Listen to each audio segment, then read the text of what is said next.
베드로 사도가 베드로후서를 둘째 편지라 하였는데, 그 첫째 편지에서 우리가 사도가 전하는 그리스도의 교훈을 이제 살피려고 합니다.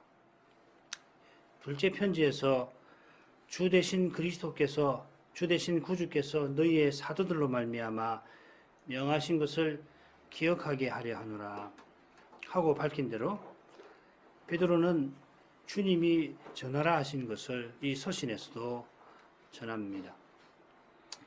사도가 전한 대로 그리스도를 믿는 믿음 위에 그리스도의 교회가 견고히 섭니다. 그리스도를 본받아 그리스도의 지체답게 사는 그 길도 똑같습니다. 바로 이것이 그리스도를 본받아 그 지체처럼 사는 이것이 베드로전서의 중요한 교훈 가운데 하나일 것입니다. 그리스도도 너희에게 본을 끼쳐 선을 행함으로 고난받는 것이 나으니라. 그리스도께서도 고난받으셨다. 그리스도께서 이미 육체의 고난을 받으셨으니 너희도 그렇다. 오직 너희가 그리스도의 고난에 참여하는 것으로 즐거워하라. 이 교훈은 우리가 갈라디아서에서도 배운 것입니다.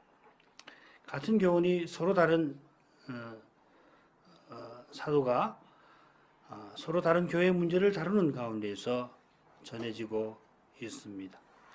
그처럼 베드로 전서를 처음 봤던 분들과 21세기를 살아가는 우리가 다른 시대, 다른 현실에 있습니다만은, 사도의 서신은 그때처럼 지금도 그리스도의 계시입니다. 부활하신 주님이 그때처럼 지금도 영광의 소망으로서 교회 가운데 계십니다. 인사말로 나가겠습니다. 1, 2절 읽겠습니다. 예수 그리스도의 사도 베드로는 본도, 갈라디아, 갑바도기아, 아시아와 비두니아에 흩어진 나그네 곧 하나님 아버지의 미리 하심을 따라 성신에 거룩하게 하심으로 순종함과 예수 그리스도의 피뿌림을 얻기 위하여 택하심을 입은 자들에게 편지하노니 은혜와 평강이 너희에게 더욱 많을지어다. 바울 서신의 인사말과 똑같이, 거의 똑같이요. 서신 보내는 사도, 서신 받는 교회, 사도가 교회들을 위하여 비는 기원 세수로 되어 있습니다. 이는 당시 서신서는 관행을 따른 것인데, 앞으로 이 서신에서 전하려 하는 교훈을 암시하는 내용을 실은 담고 있습니다. 모든 성경은 하나님의 감동으로 된 것이다 하는 말씀대로 표현 하나하나 허투루 쓴 것이 없어서 우리가 미처 헤아리지 못할 깊은 교훈이 이 인사말에도 담겨 있습니다. 서신 보내는 사람은 예수 그리스도의 사도 베드로입니다. 앞서 베드로 후서를 통해서 베드로 후서를 둘째 편지라 부른 분도 서신 처음에 예수 그리스도의 종과 사도인 시몬 베드로라고 자기를 밝히는데, 자기가 변화산에서 직접 경험한 사실을 언급합니다. 베드로후서 1장 16절 이하입니다. 우리는 그의 크신 위엄을 친히 본 자라.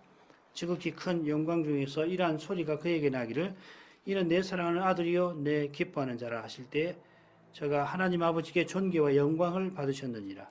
이 소리는 우리가 저와 함께 거룩한 산에 있을 때 하늘로서 나옴을 들은 것이라. 사도가 나라고 하지 않고 우리라고 합니다. 우리라고 하는 것은 베드로와 함께 요한과 야고보도 변화산에 올라갔던 것을 가리키는데, 사도들은 항상 자기가 사도단의 일원이라고 하는 것을 의식하고 있고, 또 다른 일꾼들과 함께 일한다 하는 것을 마음에 새긴 까닭에 항상 우리라 합니다.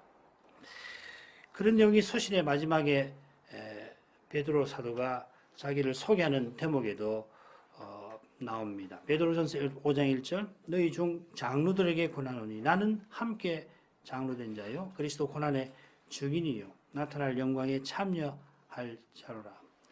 서신 받는 교회들의 장로들을 향하여서 자기가 함께 장로된 자라 합니다.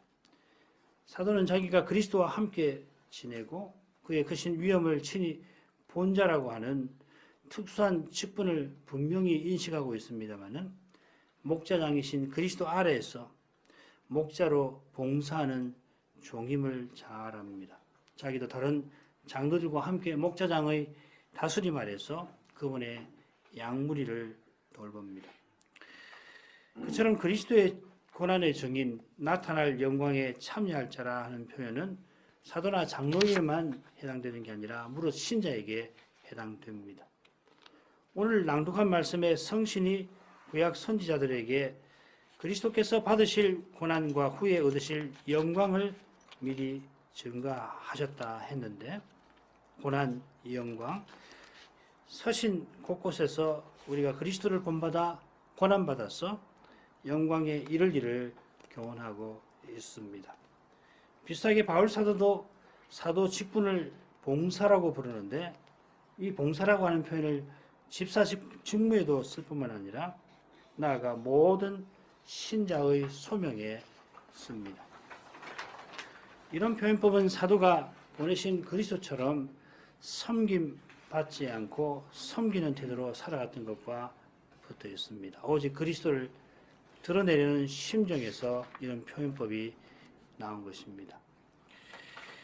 사도가 개인에게 서신을 보내는 경우도 물론 있습니다만은 그런 경우에도 아울러서 교회의 그리스도의 계시를 전합니다.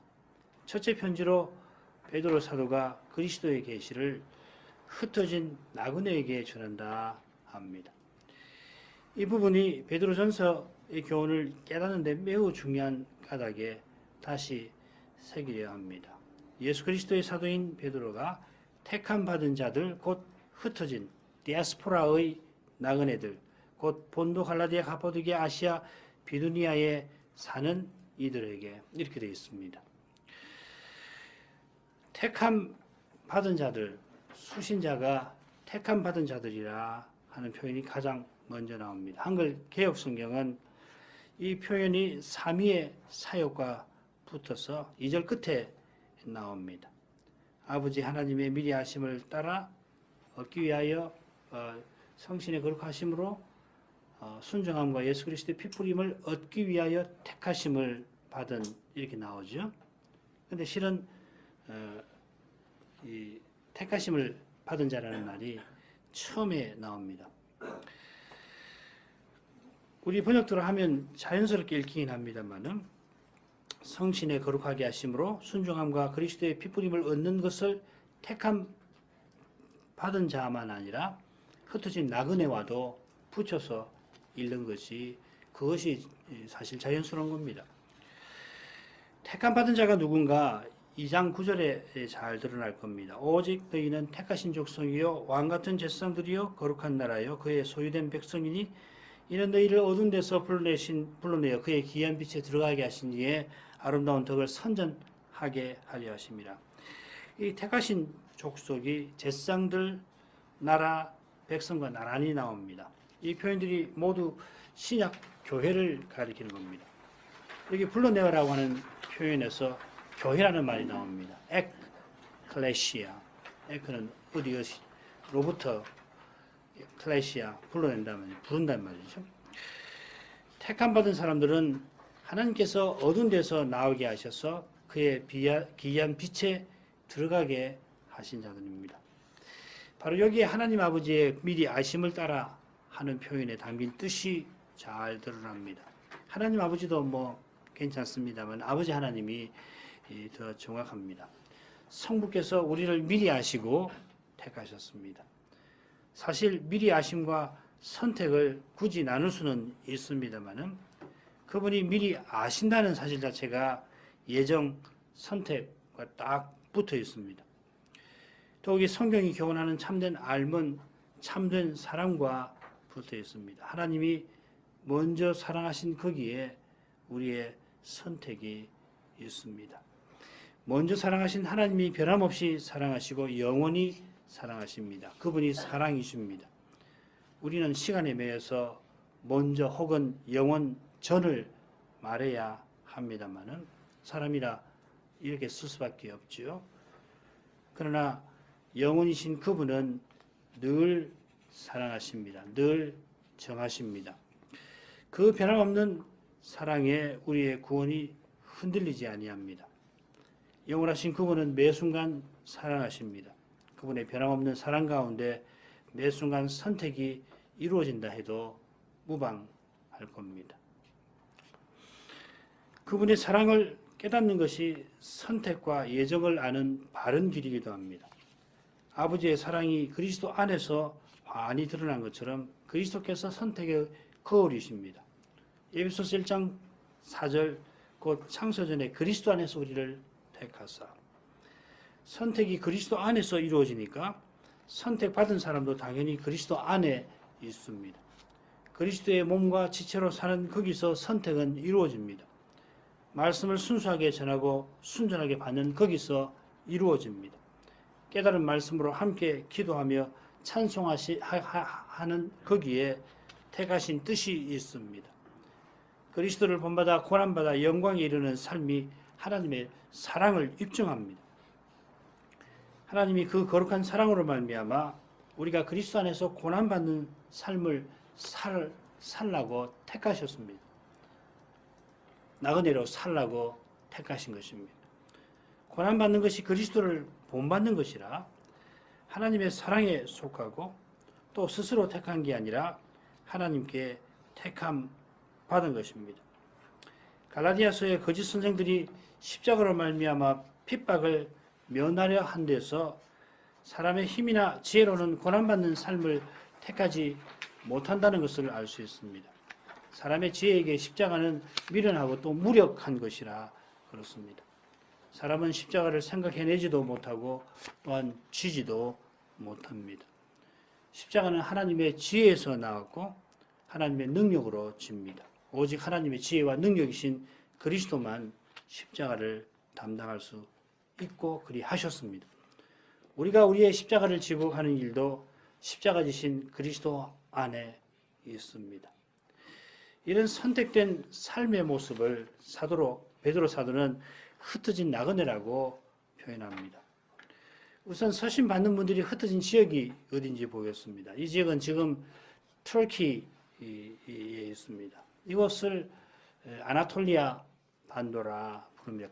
큰 반도죠. 우리도 한반도지만은 우리보다 훨씬 큰 반도인데 아나톨리아라고 합니다. 서쪽에서 보면 동트는 곳이니까 아나톨리아가 동튼다, 해 뜬다는 것이거든요. 해가 뜬다는 뜻입니다.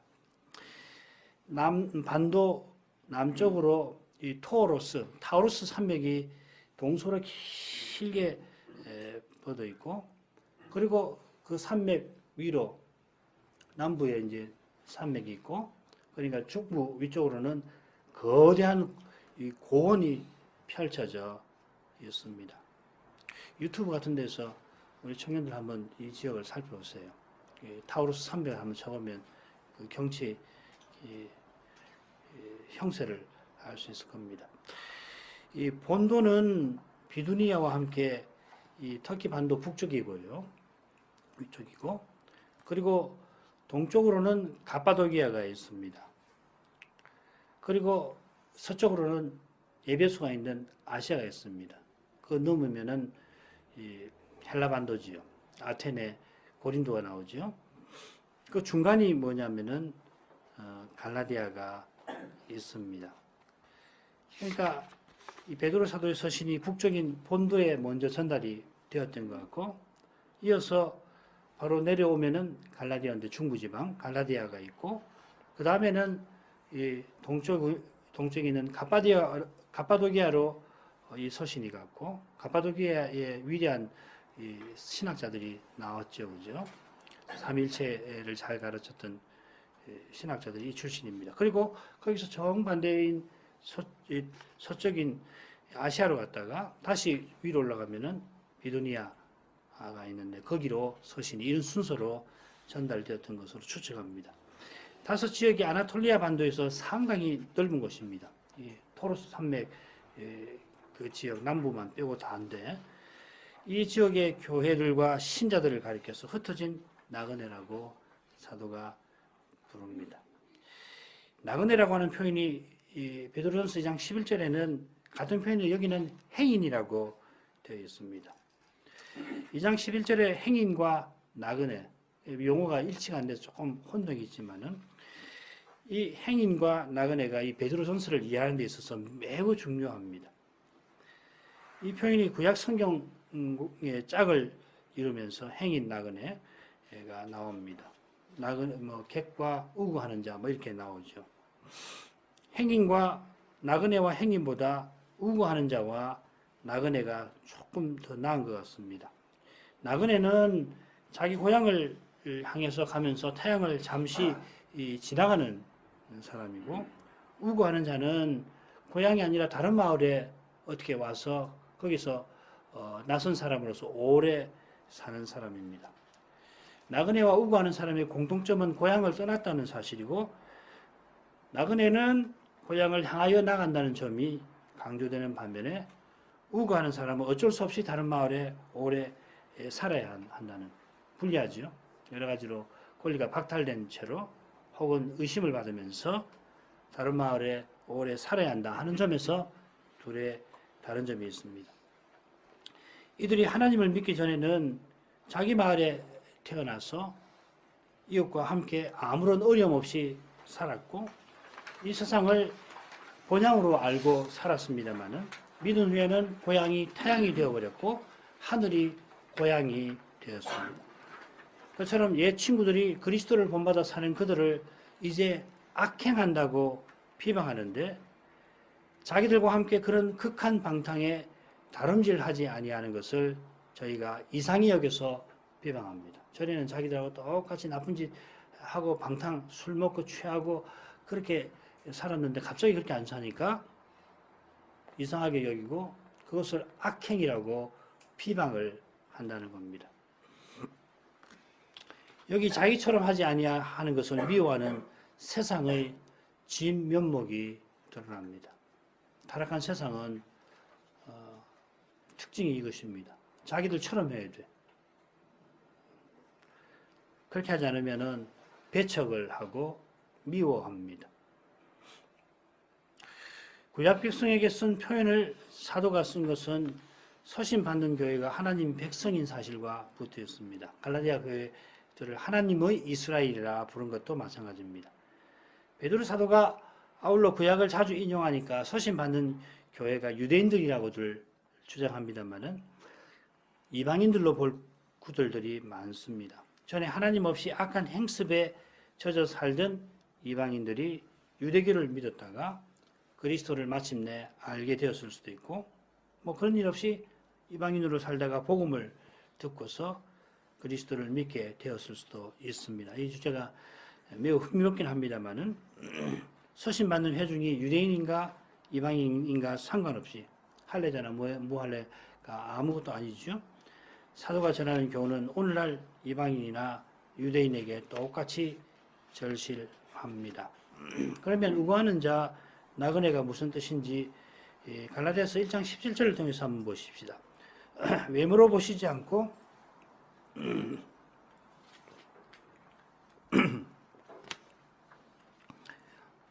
외모로 보시지 않고 각 사람의 행위대로 판단하시는 자를 너희가 아버지라 부른즉 너희의 나그네로 있을 때를 두려움으로 지내라. 각 사람의 행위대로 심판하실 하나님이 장차 마지막 심판을 행하실 텐데 그때까지 시간이 우리가 나그네로 있을 때입니다.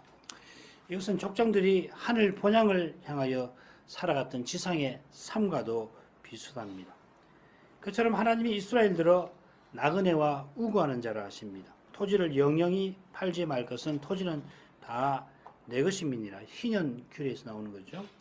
너희는 나그네여 우구하는 자로서 나와 함께 있느니라.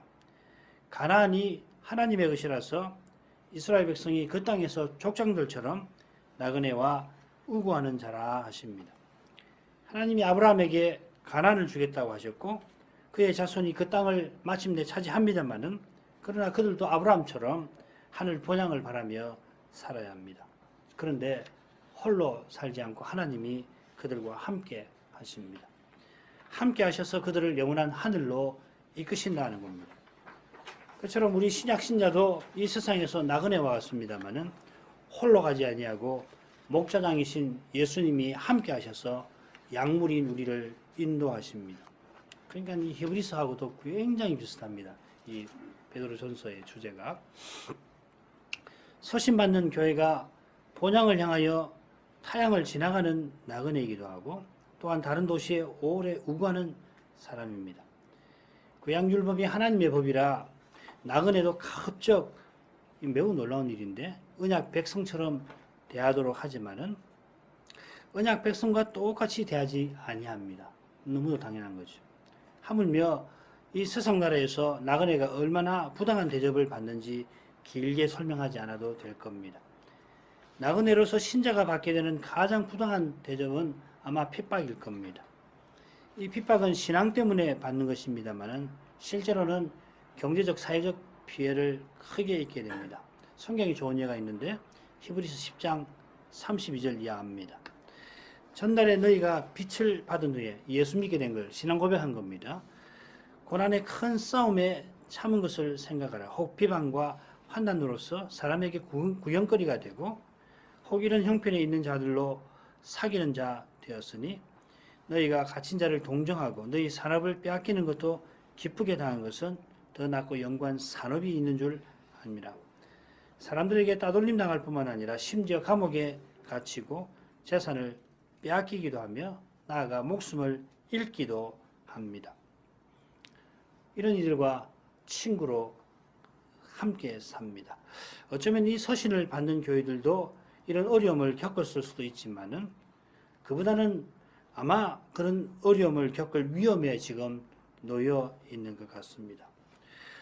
아울러서 이 점과 결부에서 이 서신을 쓴 시기도 생각해 볼 만합니다. 확실하게 말하기는 어렵지만은 베드로 사도가 아마 주후 62년에 네로 황제의 핍박이 막 시작되려는 무렵에 이 서신을 이 교회들에 보낸 것 같습니다. 아버지 하나님의 미리 아심으로 택하심 받은 교회는 성신에 거룩하게 하심으로 하나님의 자녀와 백성답게 이 세상에서 나그네로 살아갑니다. 미리 아심이 선택의 근거라고 한다면은 성신에 거룩하게 하심은 선택의 실현 방법일 겁니다. 데살로니가후서 2장 13절 주의 사랑하시는 형제들아 우리가 항상 너희를 위하여 마땅히 하나님께 감사할 것은 하나님이 처음부터 너희를 택하사 성신에 거룩하게 하심과 진리를 믿음으로 구원 얻게 하심이니 하나님이 구원 얻게 하려고 택하셨는데 택하신 목적은 성신의 거룩하게 하심과 진리를 믿음으로 그 목적이 이루어진다 하였습니다. 택하심 받은 자들을 주의 사랑하시는 형제라 부르는데 거기서 선택의 핵심이 하나님의 사랑에 있음을 확인할 수 있습니다. 이 거룩하게 하심, 성화라고 그러죠. 이것이 신앙고백서에서는 의롭다 하심, 칭의 다음에 나옵니다만은 여기서는 이 거룩하게 하심의 내용이 의롭다 하심과 겹칩니다. 성막 제도를 보면은 거룩하심을 뭐 여러 가지로 알 수 있는데 첫째로 하나님께 속함을 가리킵니다. 물론 거룩함은 하나님의 속성이죠. 하나님은 거룩하신 분, 하나님은 사람이 아닌 분, 하나님은 하나님이신 분. 이게 거룩함의 가장 근본적인 뜻인데 우리에게 적용할 때는 하나님께 속하는 것입니다. 이어서 하나님께 나아가고 하나님과 교제하는 것이 거룩함입니다. 그리고 하나님의 뜻을 행하는 것을 그 영광을 나타내는 것을 거룩한 것이라 합니다. 의롭다 하심을 받은 사람이 거룩하게 살아가는 것을 우리가 흔히 성화라 거룩하게 하심이라 흔히 말합니다마는 하나님이 우리를 자기 것 삼으셔서 거룩하게 살 수 있도록 해주시는 것이 또한 거룩하게 하심입니다. 이런 내용을 가리켜서 어떤 훌륭한 신학자는 확정적 성화라 불렀습니다. 즉 하나님이 우리를 자기 것 삼아 거룩하게 만들어 버리셨다 하는 겁니다. 고린도전서 인사말에 잘 나옵니다.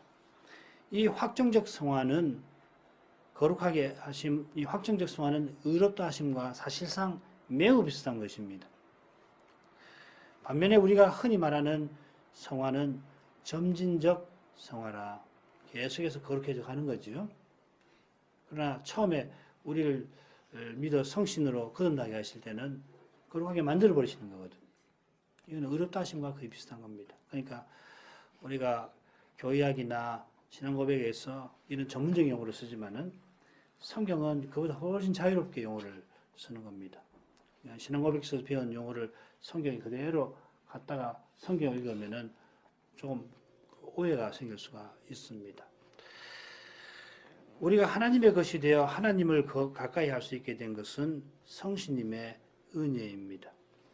물론 우리가 거룩한 사람으로 사는 것, 점점 거룩하게 생활하는 것도 마찬가지입니다.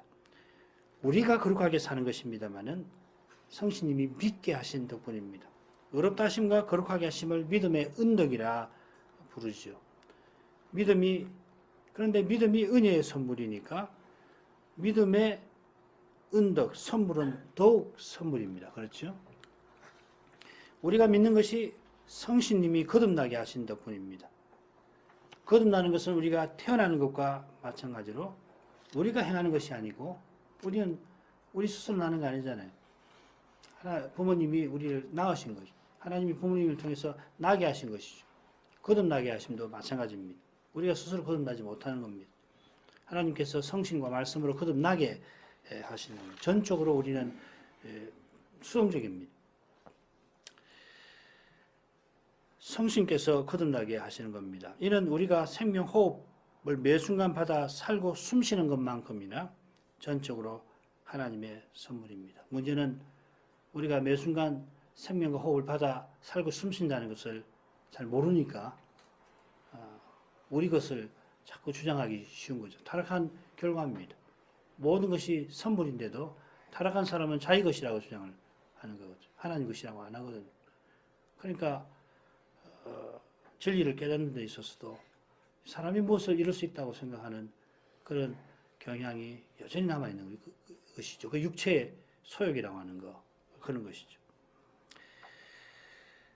우리가 베드로전서 1장 마지막 부분에서 거듭남에 관해서 살필 텐데 그때 좀 더 생각해 보죠.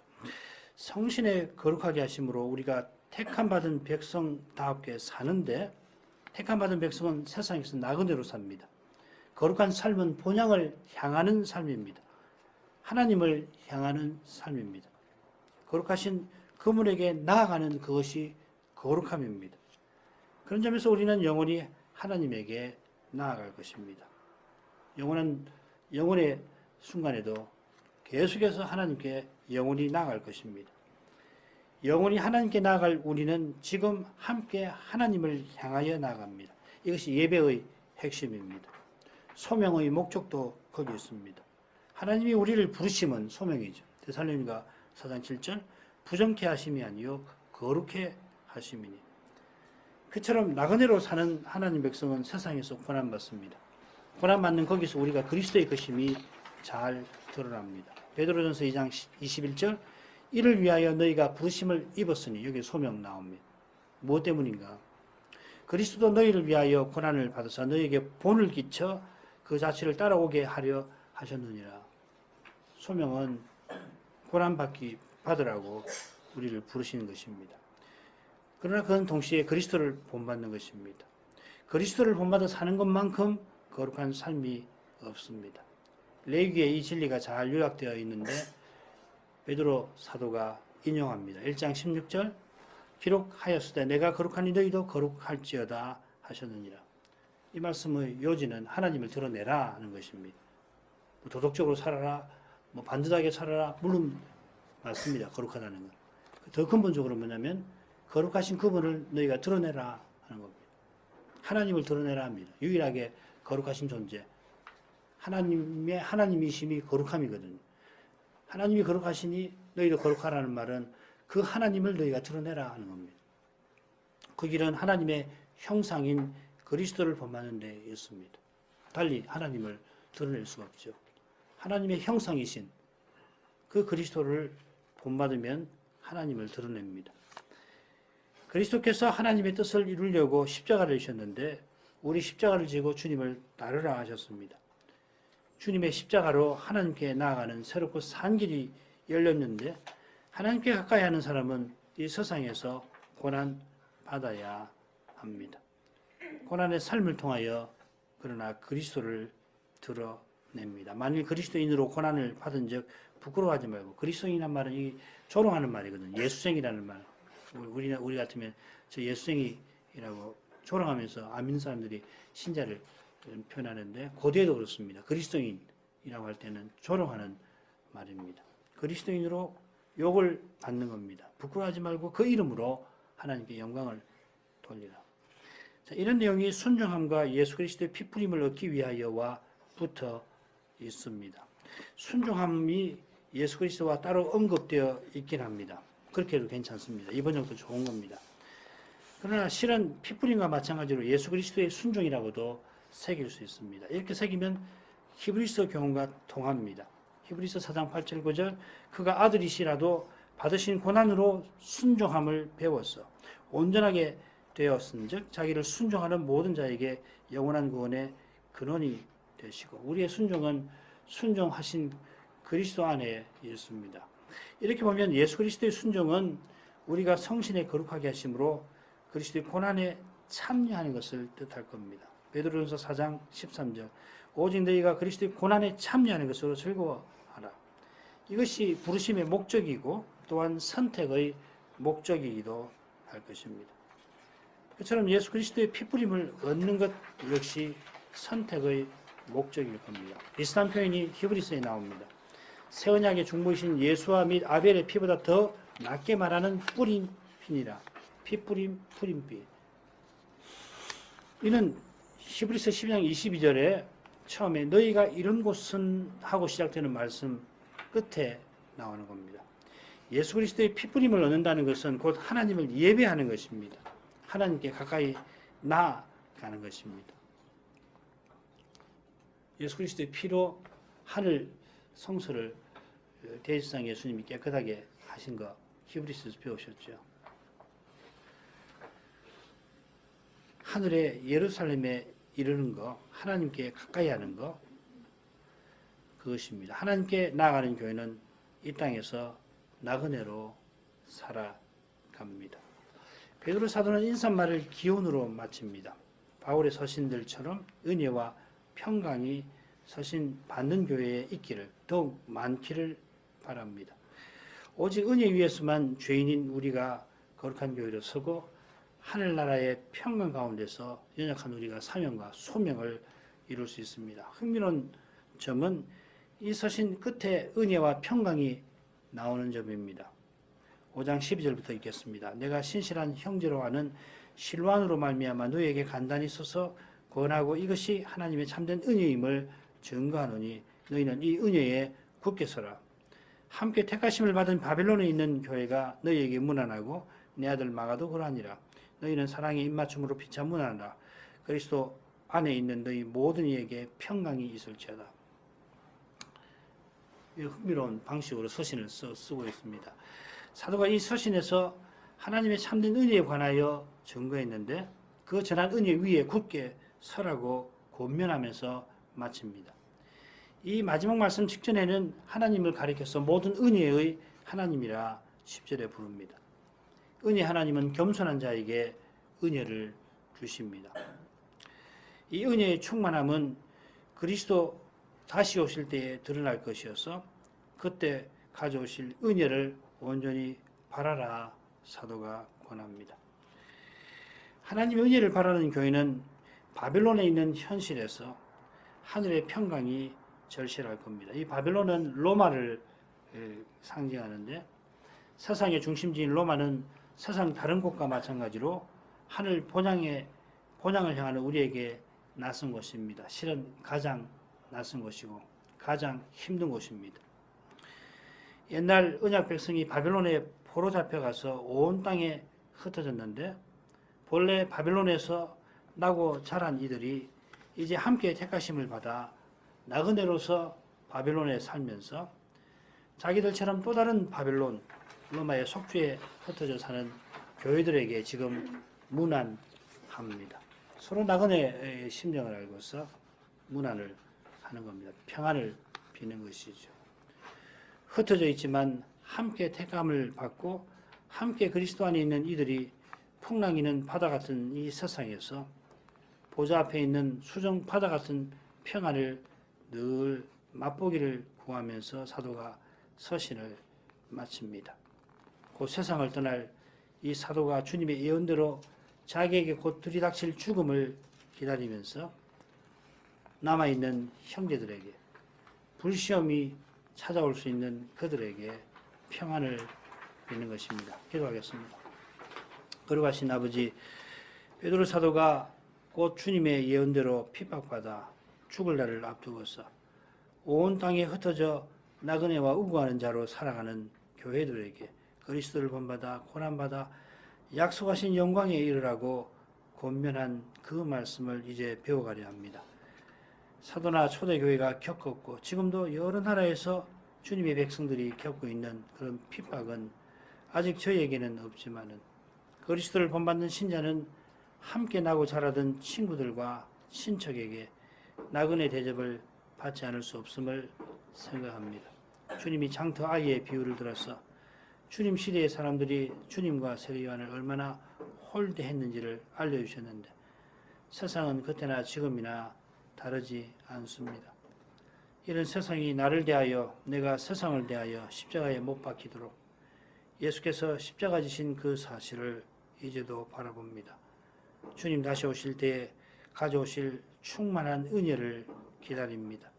그날이 이르기까지 주님이 저희를 불쌍히 여겨 내려주시는 하늘의 평안을 이제도 구합니다. 그 평안이 연약한 저희를 고난의 현실에서 붙들어 주십니다. 주님의 은혜를, 긍휼을 간절히 구합니다. 예수님의 이름으로 기도합니다. 아멘.